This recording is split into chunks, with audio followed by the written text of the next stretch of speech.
дӯстон салом. Тоҷикистон ва Беларус бозии дӯстона анҷом доданд. Ин бозӣ дар варҷигоҳи марказии ҷумҳуриявии шаҳри Душанбе доир гашт. Рустам Ятимов дарвозабони тими миллии мо осеб бардошт ва онро дарвозабони дигари тими кишвар иваз кард. Ҳарду дар Федератсияи Россия ҳунарнамоӣ мекунанд. Қисмати аввали ва охирӣ он қадар хуб набуд. Ҳатто мебинем ки мухлисонам зиқ дар варзишгоҳ нишаста ин бозиро тамошо карданд.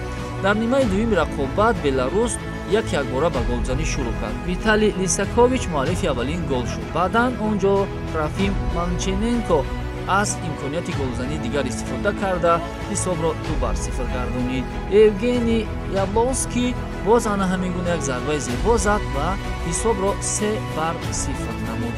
бинед ин голи зада чӣ гуна аз миёнаи майдон ва касе онро намедорад. Голи навбатӣ ан ҳамин гуна аз канор парвоз кард. Дар ҳолати ҳисоб 4-0 будан аз канор ҳуҷум ба миён омад ва бинед ки футболбози мунтахаби Беларусро ягон кас намедорад ва ӯ голи чаҳоруми дастаашро дар ин ҷо ба самар мерасонад.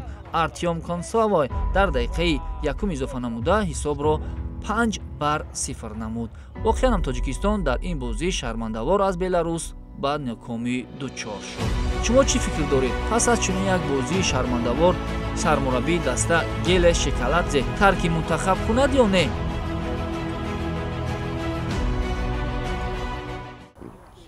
Еще раз я с своим командой извиняемся, что подвели болельщиков, и они с надеждой пришли болеть за свою команду. Это всегда больно.